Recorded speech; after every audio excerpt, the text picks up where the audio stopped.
الجزاء من السري جانبه.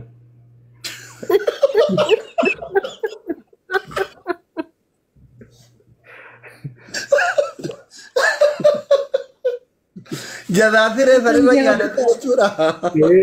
إيه. السلام عليكم شيخ أبو تاجرتا. وعليكم السلام ورحمة الله وبركاته. كل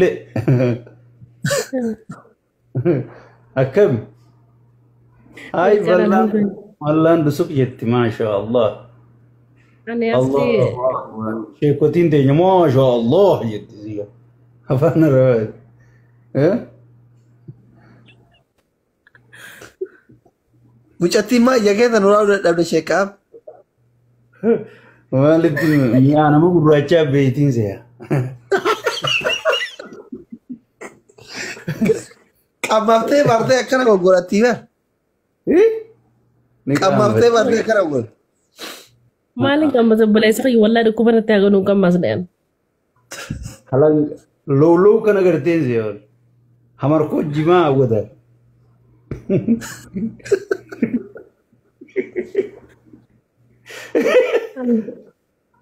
Antu bisa kamu tadi taslin dan doa itu ya pada.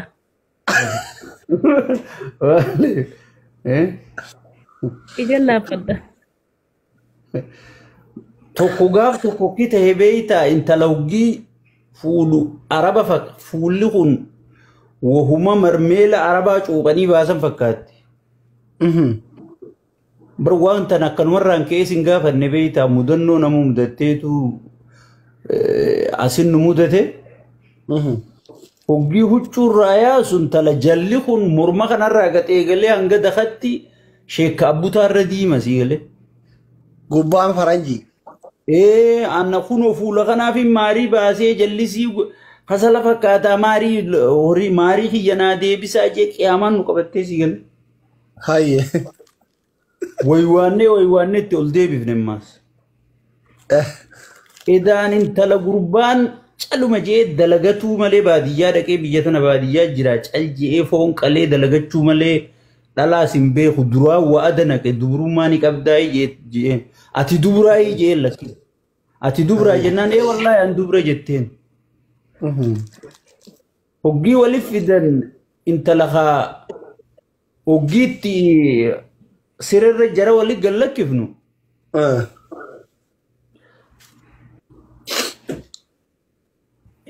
Tashandhaltee turre dubrummaa qabaa jechuu si galee. Namichi dhab je'eetuma lafaa utaalee ati dubra gaafaan si fuudhu dubra naan hin jennee jeen si galee. An dubra hay maal jechuu keeti dubrummaa qabdu jenna. Hay dubrummaa ni qabdaa wayi naan jette dubra jechuun kan heerumin jechuudha. Hin heerumne siin jechuu kiyya malee hin godhamne jechuu kiyyaa miti jetteen si galee. Tosaniifuu if eeggachaa deemaa jechuu kiyya kuni kitaabul jismirra jiraa beek. Seenaa nama mudattirraa takka. Si galee. Waan gaafattu qabda kulle ati waa'ee kitaabul jismi kana waa'ee dhiiraa haa ta'u dubarte. Gaaffii qabda? Carraa kana. Nin qabee. Gaafadhu. Amma Sheekh Abutaa Kiyya naaf asliin kun oo xiqqaatte waggaa 16 dura wajjin turre gaara kamis keessa. Deebinee waan sana haaromsuudhaaf jidduu keenyatti hedduu namni gaafa akka danne qoosa saabeeta. Ija keessan irraa wani beeksifti nama waliin gaddu jiru fakkaatan isinummaan.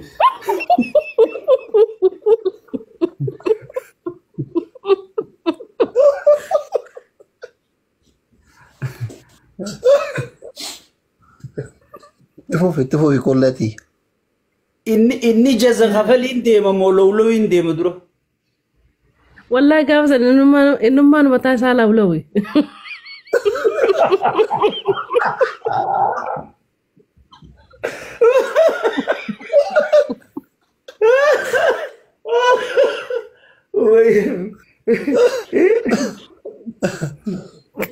Gaaffii keetti fufi dubbaatu. Suuraa isaa takka garreeta suuraa isaa ta'a. Ulee gurraatti fakkaatu takka. Eeta qabrii cabsee beeku. Inni gaafa sana nama san ture. Anaa kaa'e suuraa sana. akkasitti jidduu teenyetti irraan tana inni sinamatee anis gaafa sanaa kumaaf eegan ture. Isin nama Waan san deemu. Suuraa tana bara suuraa tanaati. Bara suuraa tanaatti. Eshi. Ministeerri inni deemuun bari jasa kafalii Anuu gaafa san nama seetti hajamuu kiyyaadhaa si ajaa'ibsiisu. Amma gabaan sana haaromsinuu waan jiru irratti keessi keenya walitti dhufuutti hin beeku waan kana mee maal godhuu qabna. dura sana haaromsuuf waan irra kuttansa wal yaadachiisuun barbaachisaa beekta. Dhugaa. Amma inninis jireenya biroo irra jira ati jireenya biroo jirta ardi jirtanii yoo. An jiraachuutti hin jiru lakki jireenya biraa. Jireenya kiyya jiraataa jirti.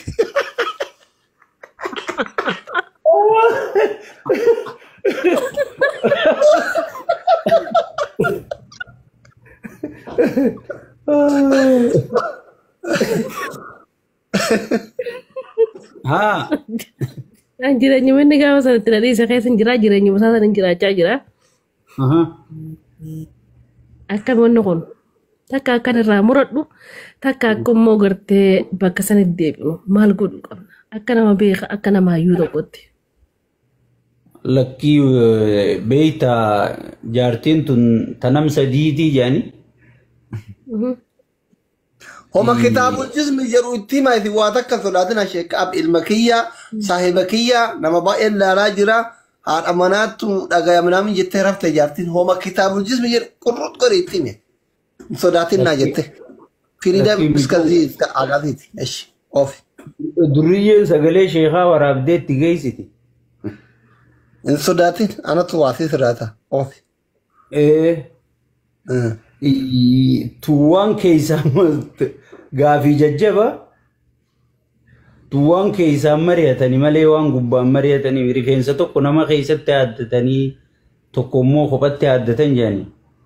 Anuu keessaa mari'achuu fedheeti barra gubbaan hin mari'adhan jenne. Laalatuu beeytuudha.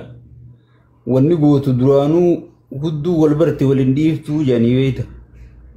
Allaan qaanfadda fa'a. Eegaa manguddoo dubbadhu jettanii mire. Eshi. Si galee. Wanni wal bare duraanuu waliin dhiiftu amma falli jiru tokkichaan Hamzaa dubbisuudha. Hamzaa jaalala. Fiizaa malee kaayiroo nama geessaa jiran. Abshir. Achii booda akka haadha faaxitti eenyu sisimata Dooktar Asli. Ayyee taate ayyee. Hoggii aduun dhiite maal gaafatta gaa?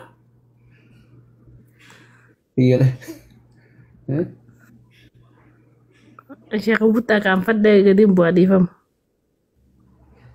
Maaltu si gaanfachiisa? Miira keessa galti. Aduu kadhiituun fadha gurbaa kanan beeka aduu maana dhiisiista. Hai. Amma akkatti wal harkattanii mala si adireessa si lookeeshina si kennu jira beekadhu. Ayyee taate abshir. Abshir. Asli akkami ta'eemi? Ta'e garuu mucayyoo miira keessa galaa jirti. Wallahi yaa dhugumaan si jaalatti ilaala akka miskiinatti wallahi. Dhalaan harargee sadarkaa tanan miskiinnannaan dhugaan jaalala guddoo keessa jira beeku. Ambaras liigisaa keessa ilaaluu hin danda'u. Hai michu. Ija keessa ilaaluu hin danda'u. Alharbi jaaramni tanaan ziira. Alharbi min alhubbi jiraanii? Wallahi la ilaha illallah.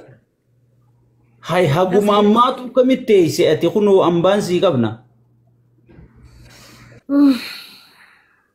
Inni darra galla. Antana taatu ni una shuru je maratan biyya teenyaa tokko.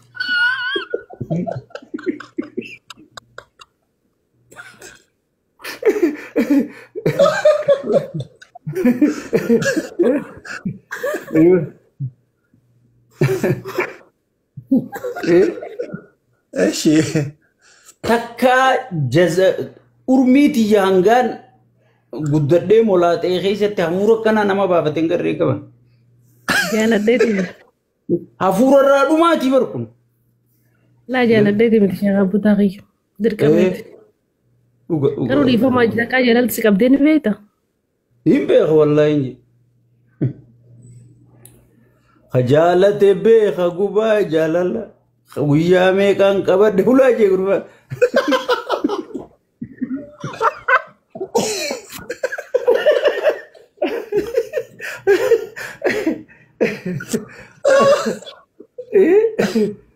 halkan gadi ciisu guyyaa gadi ciisu hamtuun galgalaa jedhe.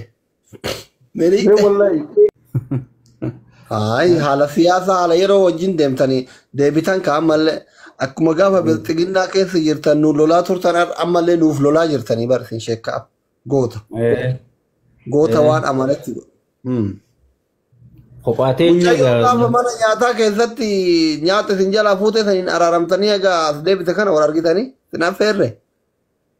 ifiifuu isiin bilxiginna taatee baramma Amma isiin bilxiginnaa taate akkamitti abbichuu dura dhaabbatte jettee warra lolum biyya galuu yaada qabdi. galtee beekan ani irra nama sabjesumaan arkeewu nama diidama isinaaf nama diidama isinaaf let's go nama diidama isinaaf diidama nama kurra sagaltu isinaaf yalla family ummanni hedduu si dhageeffata kan maashaa Allah baga jiraatte dooktar keenya ilma keeti akkamiin nan dhageeffan ilma sheekka abbuttaati jaalatanii dhageeffatanii funyaan qabnee uf dhageeffachiifna kida nimsa kida tixallis kida ejlis calm down jedhaan calm down oromoo calm down jennaan takkittiin dhageeffatuun diddu calm down sau waan takkaan na dhibee gaafii si gaafadha hangasuu ayye dhaluma gurraattiin barbaadee dhabe maali dhalaan hundinuu faranji oromoon faranjii horuu eegalte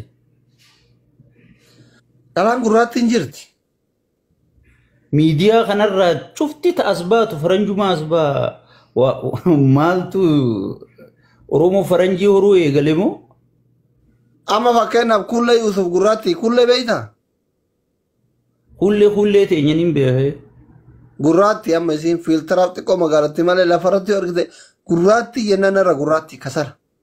Maali fiiltarri kun?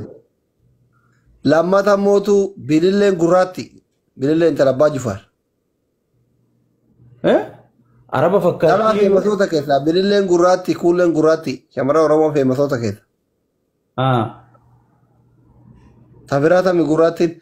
Artistii wannoo takka gurraatti ammallee artistiin Qananiin. Qananii. Takkuweetii kana ganniin gurraatti top gannii fi kasalli addaan hin beektu dukkana keessatti walitti dhufte gannii fi kasal. Ganniin tun tami. Gannii ka amma Dubaay kana jirtu ta duraan Bahrain moo Beirut kana wannoo kana turte. Ganniin tokkoffaa shamarran Oromoo keessaa gurraachisaan tanuu anaan ijoollee safaraatti biyyatti illee wal beeyna.